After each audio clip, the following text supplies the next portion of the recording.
أعوذ بالله من الشيطان الرجيم بسم الله الرحمن الرحيم.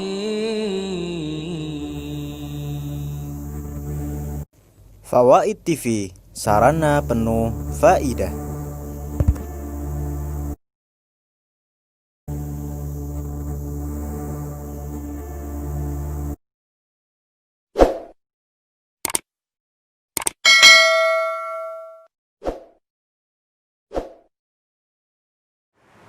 Assalamualaikum warahmatullahi wabarakatuh.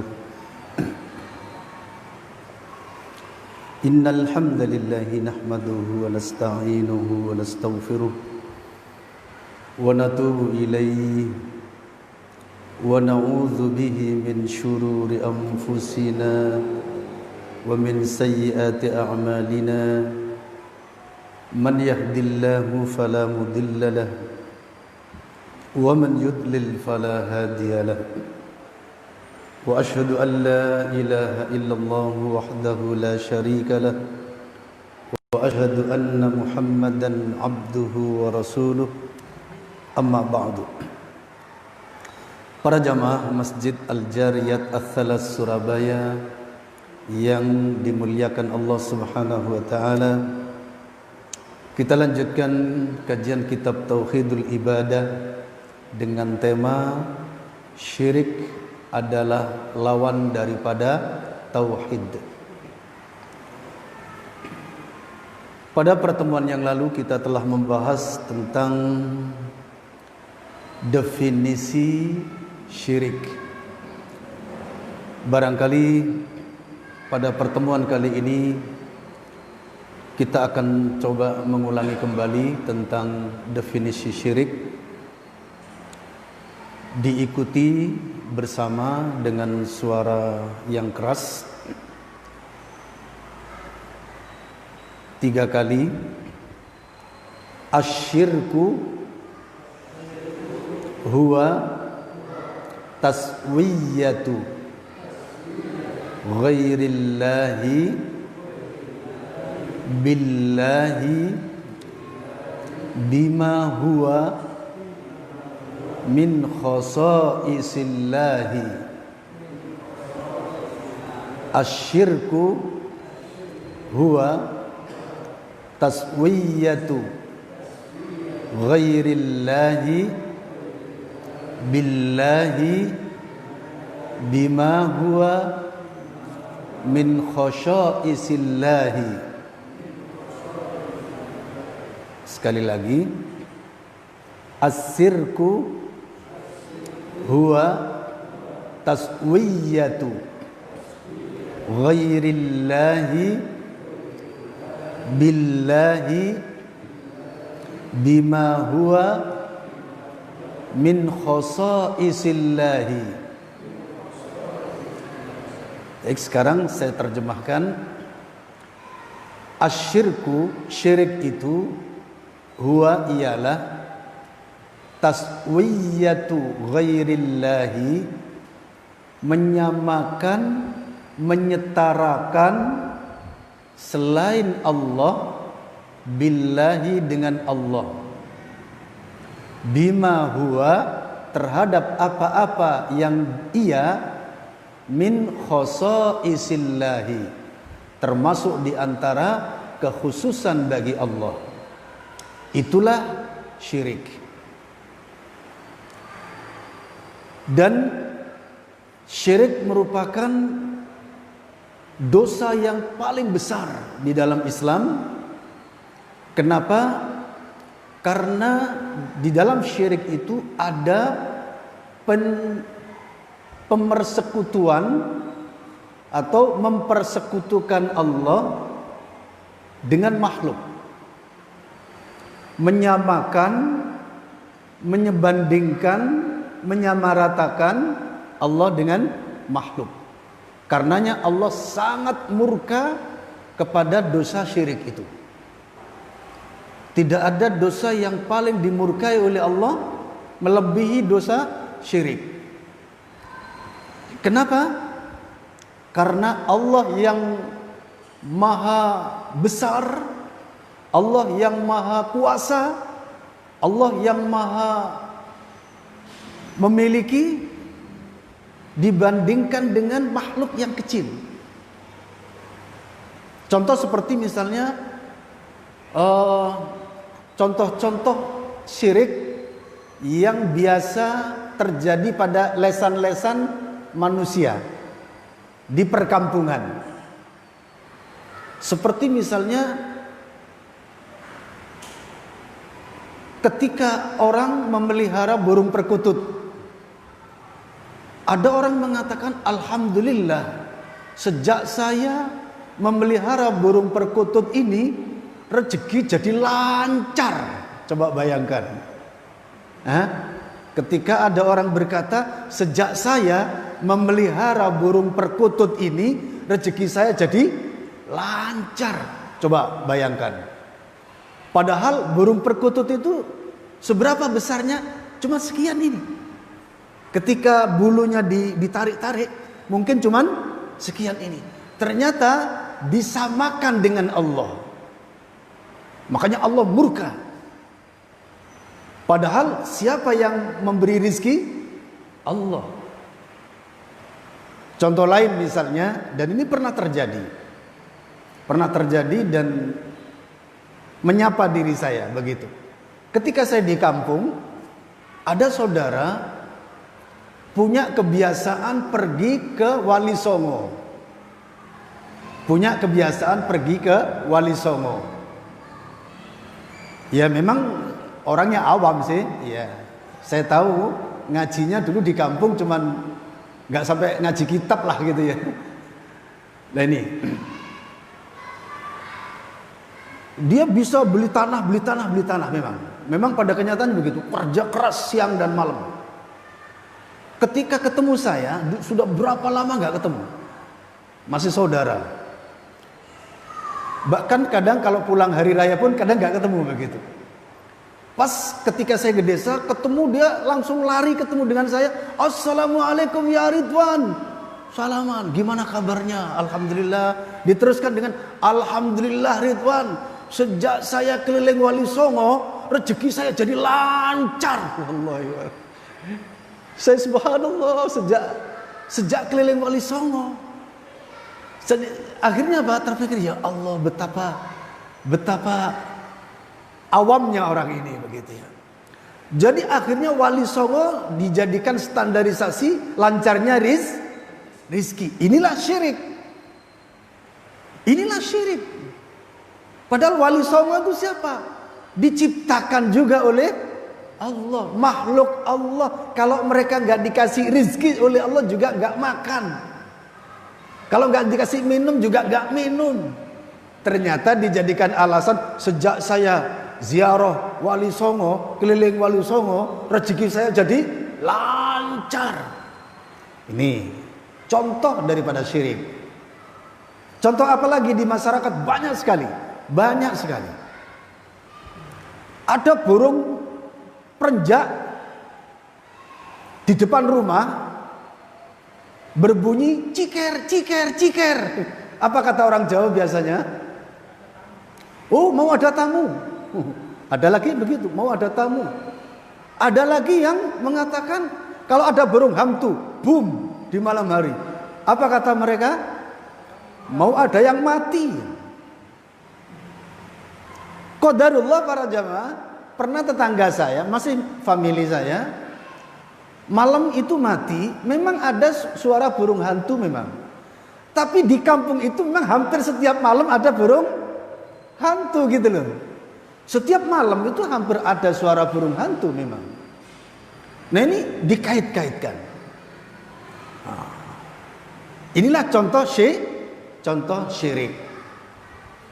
Contoh lagi syirik seperti apa?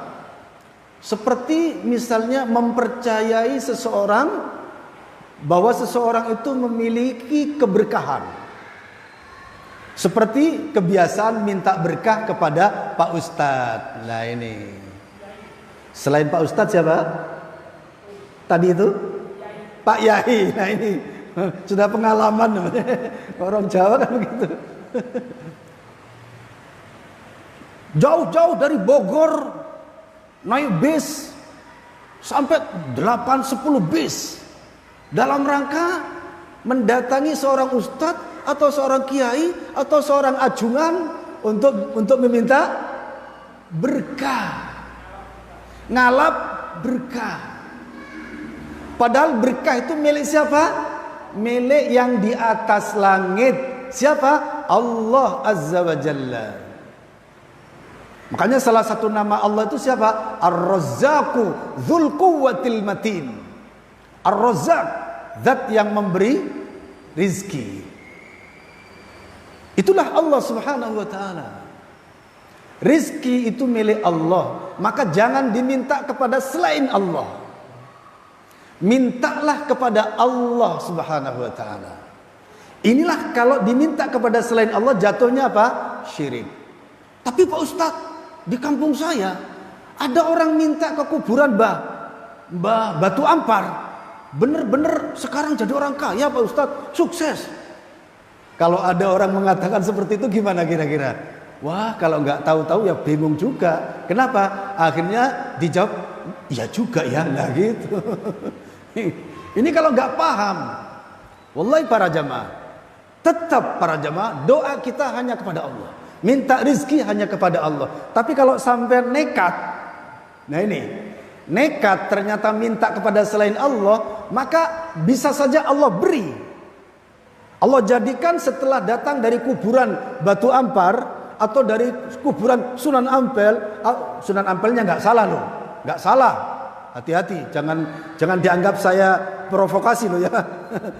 Batu Amparnya salah apa enggak? Enggak salah. Sunan Ampelnya enggak salah. Yang salah yang datang minta berkah. Itu yang datang. Nah ini bisa saja Allah kemudian melihat, oh orang ini ternyata nekat. Ternyata akidahnya sudah benar-benar rusak. Akhirnya dikasih benar. Setelah dari kuburan, tokonya menjadi lancar. Yang tadinya nggak ada pelanggan, tiba-tiba ada banyak pelanggan. Untuk apa? Supaya tambah kufur kepada Allah. Akhirnya apa? Dengan begitu tambah yakin bahwa Sunan Batu Ampar punya berkah. Yakin bahwa datang ke kuburan Sunan Ampel itu berkah.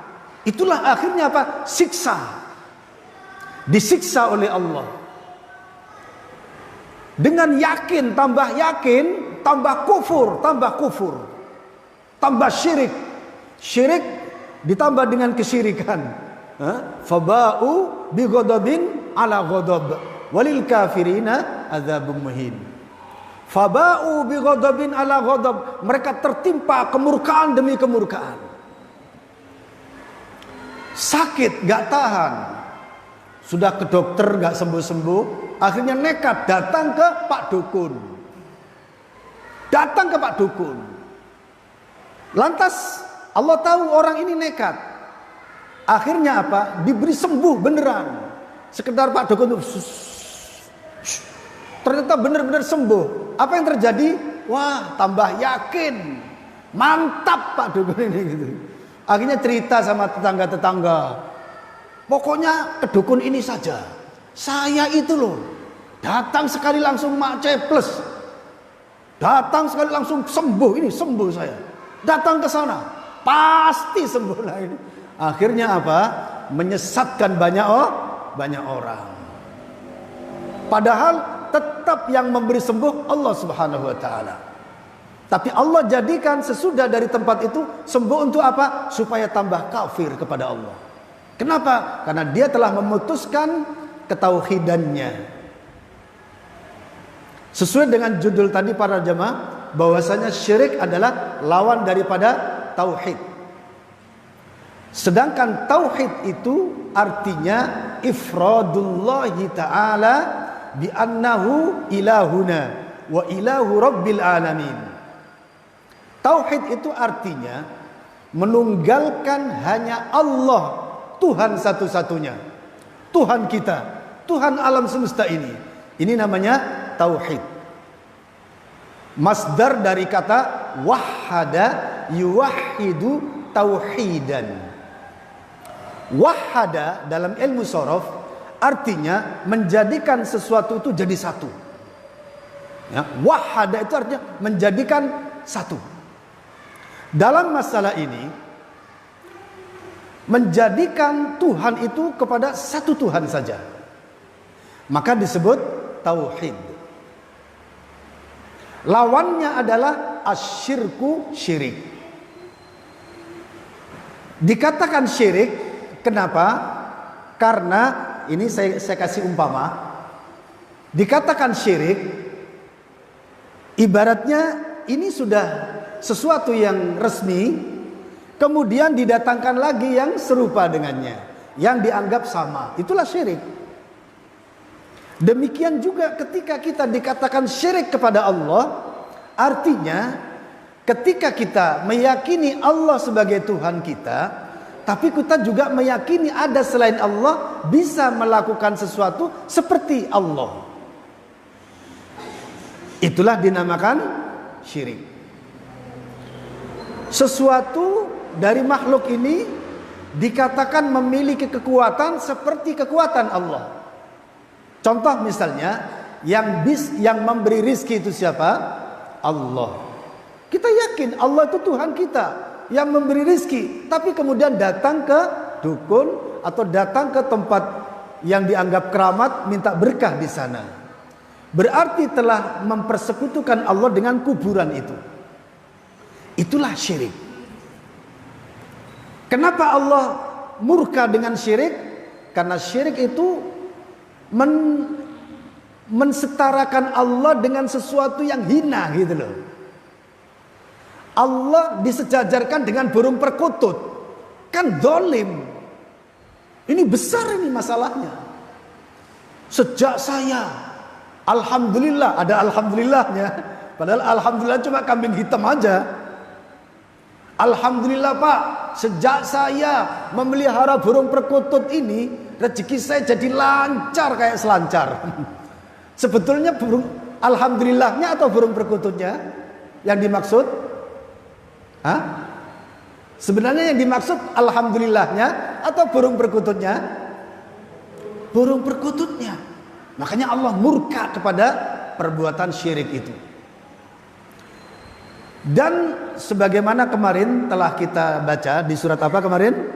Surah Al-Hajj, dibuka ya. Surah Al-Hajj ayat 31. Di mana Allah menyatakan hunafa'a, ya, hunafa'a lillahi. Apa di situ dibaca? Sudah ketemu? Ghairu musyrikin bih. Terusannya apa? Wa man yusyrik billah faka'annama kharra minas samai fatahtafuhu at-tayru aw tahwi bihi ar-rihu ila makanin sahik. Artinya, beragamalah dengan agama yang lurus dan jangan mempersekutukan Allah dengan sesuatu apapun. Wa man yusyrik billah, barang siapa yang mempersekutukan Allah, faka'annama kharra minas sama, maka seperti orang yang jatuh dari langit, fatahtafuhu at-tayru, lalu disambar oleh burung, au tahwi bihi ila makanin sahih, atau dibawa oleh angin ke tempat yang jauh. Itulah gambaran daripada orang yang melakukan syirik. Di dalam ayat lain dikatakan innasyirka la zulmun azim. Sesungguhnya syirik itu adalah kezaliman yang sangat besar. Dan syirik itu ada dua macam para jamaah. Ada syirkun akbar, syirik besar. Dan syirik besar itu mukhrijun minal millah, mengeluarkan pelakunya dari agama. Yang kedua, asyirkul asghar, syirik kecil. Dan syirik kecil ini belum menyebabkan keluar dari agama, tetapi sangat berbahaya. Bahkan lebih besar artinya daripada dosa besar. Itu syirik. Sekecil-kecil syirik masih lebih berbahaya daripada dosa biasa meskipun dosa besar. Makanya secara umum Allah menyatakan apa? Innallaha la yaghfiru an yushraka bihi wa yaghfiru ma duna dzalika liman yasha.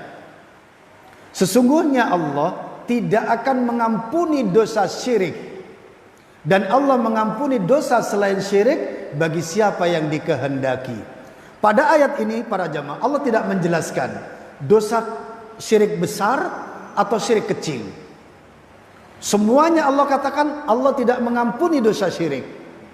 Maka dari ayat ini bisa dipahami bahwasanya ketika kita melakukan syirik besar, sudah tidak diragukan lagi, pasti kafir, murtad. Murtad itu artinya apa? Keluar dari agama. Kalau sudah melakukan syirik besar, sudah tidak diragukan lagi, pasti murtad sudah, kafir sudah. Tetapi ketika melakukan syirik itu, syirik kecil, statusnya belum keluar dari Islam.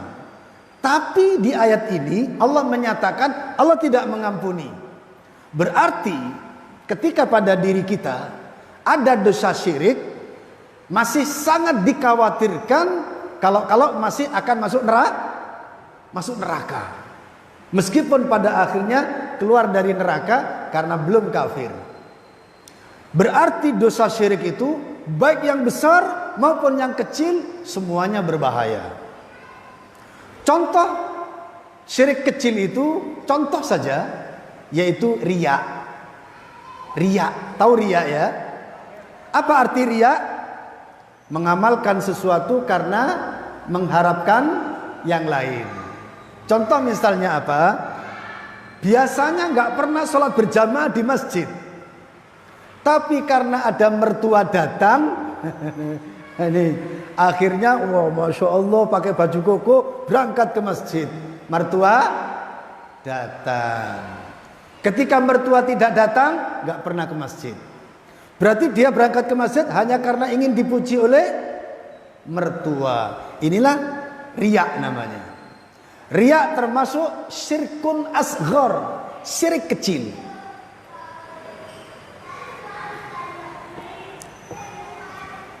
Pada saat sholat, jadi imam harus hati-hati. Imam itu berat loh para jamaah.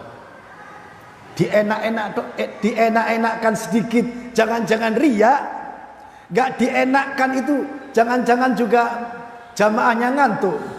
Nah kan di situ repot akhirnya. Tidak enak, katanya kok imamnya gak enak, dienak-enakkan. Waduh, enak lah itu.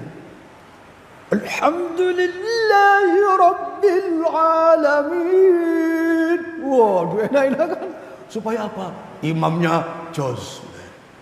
Disengaja seperti itu, namanya apa? Riya. Terus gimana jadi imam? Ya sudah, apa adanya, polosan. Kalau memang enak ya enak, kan tidak apa-apa.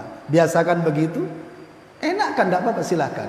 Terus kalau ada keinginan atau apa namanya, tiba-tiba kepingin dipuji orang, tepis, segera ditepis, segera diluruskan karena Allah begitu. Jadi yang suaranya enak tetap enakkan suaranya. Bagi yang suaranya nggak enak, selama masih ada yang enak, maka persilakan yang enak.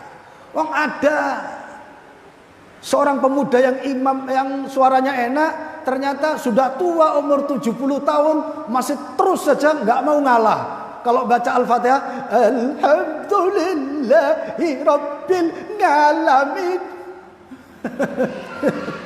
Padahal ada yang lebih enak, lebih bagus bacaannya. Yang ngalah Pak D, ngalah gitu ada. Ada orang tua nggak mau posisinya digeser. Padahal bacaannya Rabbil Alamin dibaca Rabbil Ngalamin katanya. Nah ini, ya sudah, kalau ada yang lebih pinter, yang lebih bagus, persilahkan dia, kan begitu. Terus gimana? Yang suaranya enak, berusahalah ikhlas karena Allah. Contoh syirik kecil yaitu riya. Riya termasuk syirik. tapi tidak sampai menjadikan keluar dari Islam. Hanya saja kalau terus-menerus syirik kecil tidak pernah disadari, maka yaftahu baban lisyirkil akbar. Dia akan membuka peluang pintu bagi syirik besar. Syirik kecil, gak apa-apa, kecil.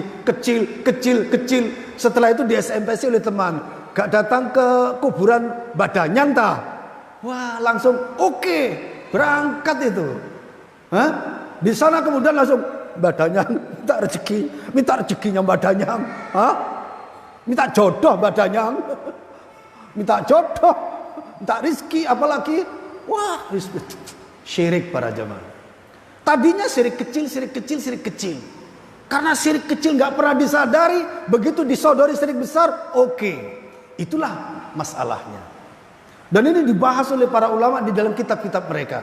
Bahayanya syirik, termasuk dosa secara umum. Dosa kecil dianggap remeh, dianggap biasa. Suatu ketika ditawari oleh setan untuk melakukan dosa besar, dia tidak bisa menolak. Tidak bisa menolak. Akhirnya terpaksa harus ketik oke. Kenapa? Sudah biasa. Nanti kalau nggak oke, dikatakan oleh temannya, kok sok alim, kok sok suci. Takut dikatakan sok suci, akhirnya apa? Yang diketik oke. Kenapa? Sudah terbiasa dosa kecil bersama mereka. Di warung kiras, ke tepi pantai, kemana dengan mereka. Dosa kecil bersama mereka. Terus. Akhirnya oleh mereka ditarik untuk melakukan dosa besar, gak bisa nolak. Karena ketika nolak nanti dia akan dikritik itu. Contohnya apa? Sok suci, sok kiai, sok alim. Karena dia akhirnya oleh Allah dikasih rasa takut di dalam hatinya. Takut, nah nanti jangan-jangan saya malah dianggap sok suci. Akhirnya jawabnya apa? Oke, berangkat dia. Kena sudah dosa besar. Dosa kecil, gak pernah disadari. Bahaya. Yaftahu baban lidzambil azim. Membuka pintu untuk dosa yang besar. Begitu juga syirik. Syirik kecil dianggap biasa. Lama-lama ketika diajak untuk melakukan syirik besar, tidak bisa menolak. Kenapa? Pada dirinya tidak ada yang namanya ad-dafi'ul qawi. Apa tadi para jemaah? Ad-dafi'ul qawi. Apa artinya? Pertahanan yang kuat. Karena diri kita para jemaah harus kita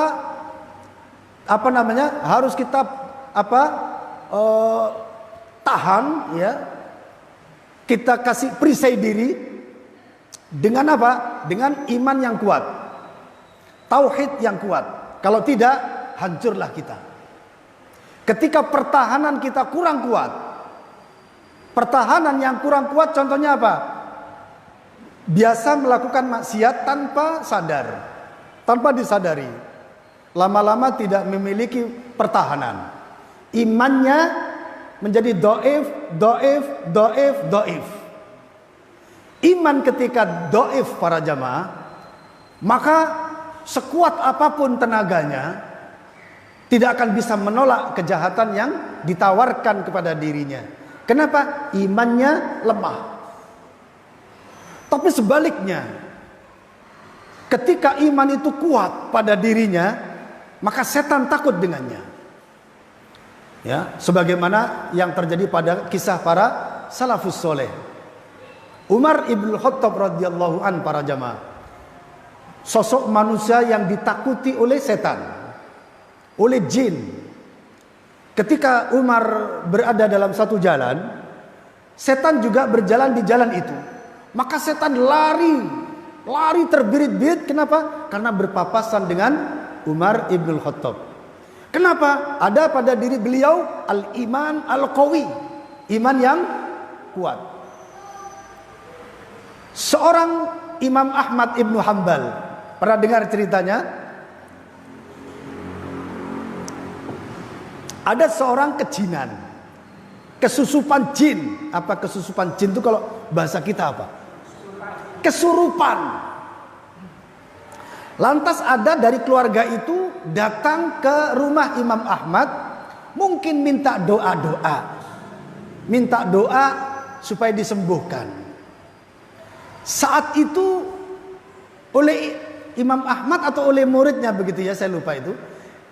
Imam Ahmad tidak ada, lalu hanya dibawakan sandalnya, bangkiaknya.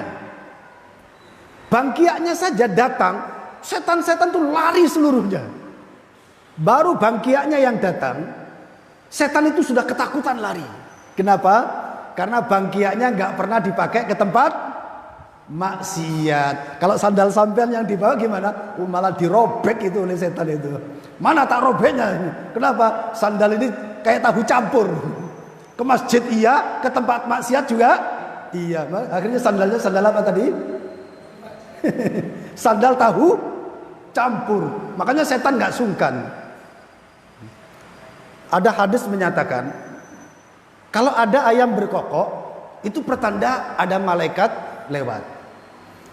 Kalau ada anjing menggonggong, itu pertanda ada setan lewat.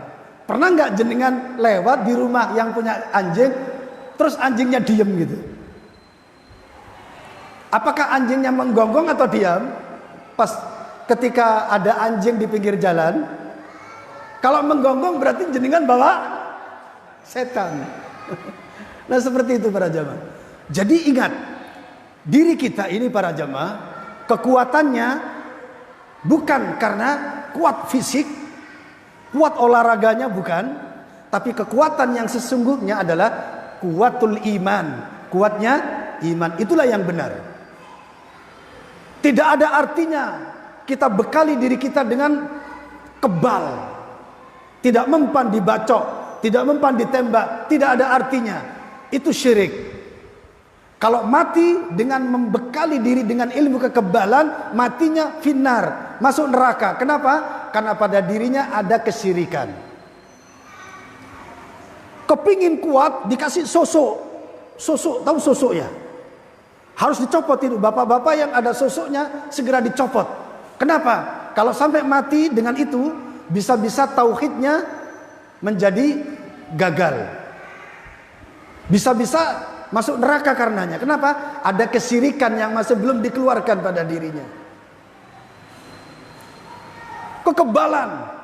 Saya pernah belajar kekebalan para jemaah. Pernah itu. Dibacok itu. Taruh di atas meja. Bacok. Kemudian buka punggung, tak buka ini. Disebet ini. Gak apa-apa. Hah? Kok gak apa-apa? Di depan kiai saya waktu itu. Ya, Megurunan Kediri. Masya Allah. Rombongan. Dibacok itu. Gak apa-apa. Saya pikir ini tadi pedangnya mungkin gak pernah diasah setahun mungkin itu. Kok gak apa-apa itu? Tapi yang kelihatannya kayak mengkilap itu para jemaah. Gak tahu ya. Nah ini. Setelah itu ada amalan puasa 3 hari. Mutih. Tak pikir mutih itu pokoknya makan putih-putihan begitu. Ternyata mutih itu yang penting jangan pakai lauk yang laut. Ya, jangan pakai seperti ikan, tidak boleh. Kalau tahu tempe nggak apa-apa begitu. Itu mutih ternyata. Puasa 3 hari. Kemudian mengamalkan ini pagi sekian, sore sekian. Wah, akhirnya lama-lama saya pikir waktu itu saya belum kenal dengan Quran dan Sunnah.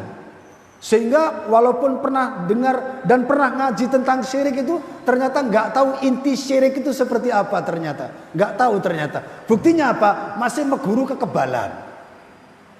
Ada orang ngaji sekian tahun di pesantren, lulusan pesantren, bahkan jadi kiai atau jadi ustadz atau apa, tapi masih melakukan ilmu kekebalan, dia belum ngerti apa sebenarnya syirik.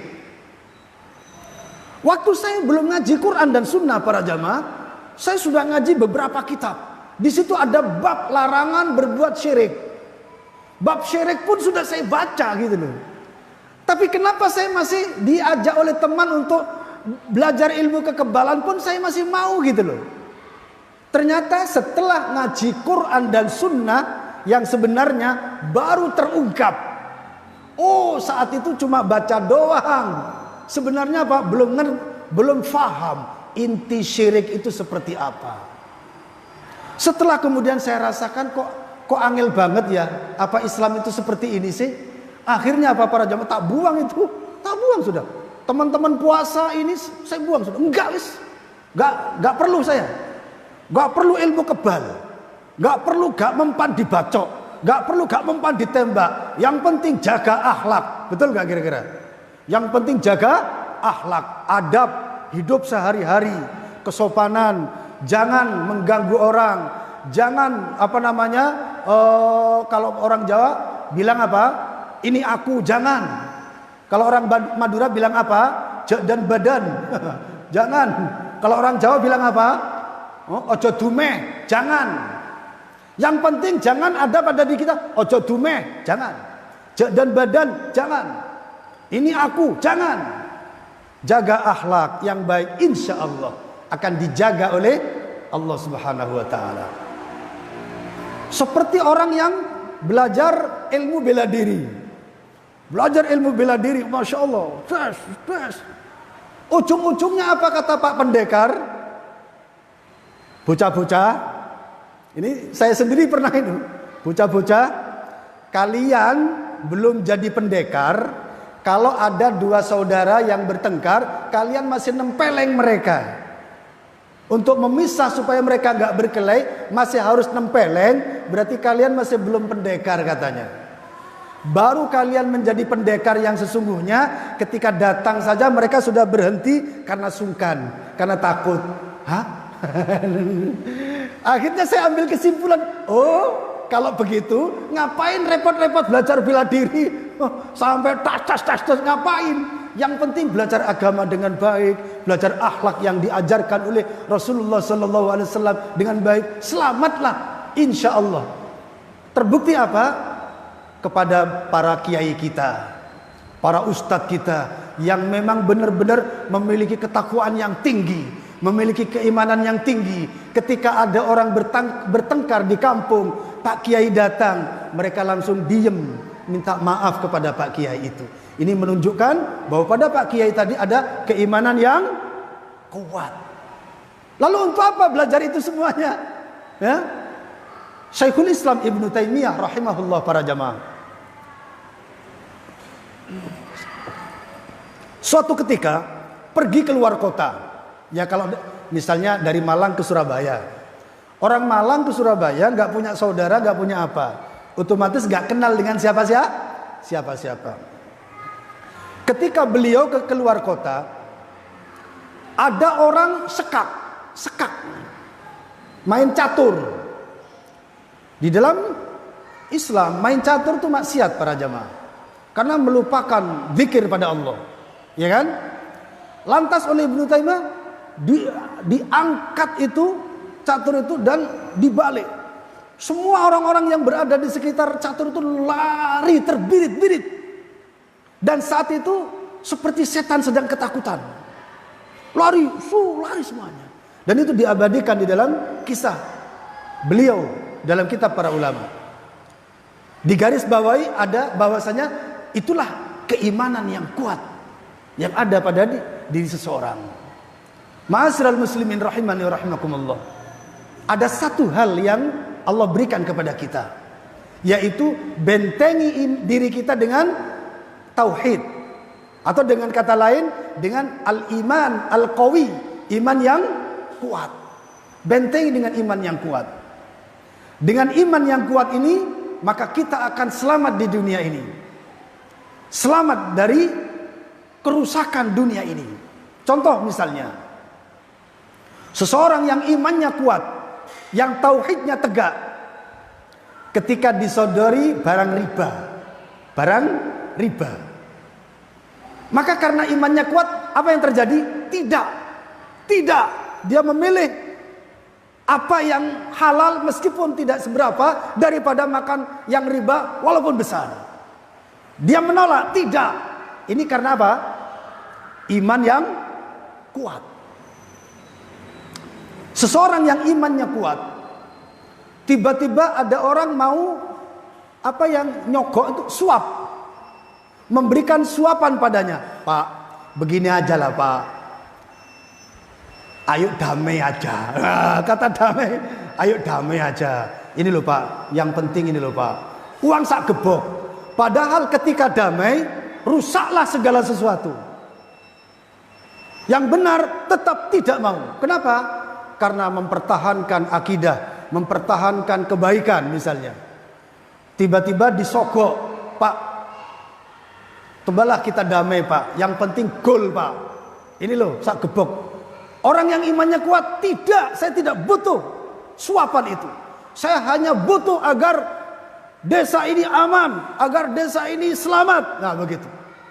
Kenapa? Ada al-iman al-qawi. Itulah ketika iman kuat. Ada kalanya para jamaah, suatu ketika seorang yang imannya kuat berada di ujung tombak, kafir atau muslim, tetap muslim atau kafir. Kemudian ditodong dengan ditembak mati atau mau dihukum gantung untuk tetap Islam atau kafir. Kalau Islam gantung, kalau kafir hidup. Orang yang imannya kuat akan mengatakan apa? Tetap Islam. Akhirnya digantung mati. Inilah kesaktian namanya. Kesaktian para jamaah bukan berarti dibacok, mingsle, dibedil, luput. Apa bahasa orang Jawa itu apa? Ditembak laka-laka, dibedil, mingsle, dibacok, gak mempan. Itu bukan orang sakti, bukan. Itu anak buahnya Mak Lampir. Betul lah kira-kira. Orang sakti yang sebenarnya adalah seorang manusia yang teguh pendiriannya bahwa Allah adalah Tuhannya dan tidak mau minta rizki kecuali kepada Allah, tidak mau minta kebaikan kecuali kepada Allah. Semuanya bersandar kepada Allah. Sampai mati pun tetap Allah sebagai Tuhannya. Dan kemudian mati dalam keadaan seperti itu. Inilah manusia yang sakti mandraguna. Ketika sampai mati dalam keadaan tetap Allah Tuhanku. Itulah sakti yang sebenarnya. Jangan ingin menjadi orang sakti kemudian pakai sabuk mentol. Itu bukan orang sakti. Itu al-majbun. Al-majbun, orang yang licik, picik, takut, penakut. Penakut itu bahasa Jawa ini apa? Jireh. Jireh. Licik. Bukti leceknya gimana? Bukti pengecut lah, pengecut. Bukti pengecutnya apa? Masih pakai sabuk mentol. Hah? Kalau nggak sabuk mentol nggak mau jalan. Kenapa? Takut mati. Hah? Pakai apa? Cincin apa biasanya? Cincin yang ake yang sakti itu namanya ake apa? Huh? Misalnya ake mandraguna. Oh, dengan ake ini nggak ada yang bisa mengalahkan aku. Ini sebenarnya manusia lecek. Hah? Manusia lecek, manusia apa namanya? Oh, ya lecek. Hah? Pengecut. Supaya kebal, supaya tidak tuti orang secara harus pakai ini. Semua itu tidak baik para jamaah. Orang yang masih pakai ilmu kebal ini bukan manusia biasa, tapi manusia luar biasa. Kenapa? Di dalam dirinya ada Mak Lampir. Tapi manusia sakti yang sebenarnya adalah manusia yang menyatakan Rabbunallah, Tuhanku adalah Allah, tsumastaqamu, kemudian istiqomah dengan itu. Sampai kapan? Sampai mati dalam keadaan Allah Tuhanku. Inilah sakti yang sebenarnya. Semoga kita termasuk di antara manusia-manusia sakti. Amin ya rabbal alamin. Yang sampai ketika malaikat mau datang, iman, tauhid tetap ada pada diri kita. Amin ya rabbal alamin. Para jamaah yang dimuliakan Allah Subhanahu wa taala, sampai di sini semoga kita diberi kekuatan tauhid kita oleh Allah, diberi keimanan yang kuat oleh Allah, sehingga kita menjadi orang-orang yang selamat di dunia dan selamat pula ketika bertemu dengan Allah Subhanahu wa taala. Mari kita tutup dengan doa kafaratul majlis. Subhanakallahumma wa bihamdika asyhadu an la ilaha illa anta astaghfiruka wa atubu ilaik. Assalamualaikum warahmatullahi wabarakatuh.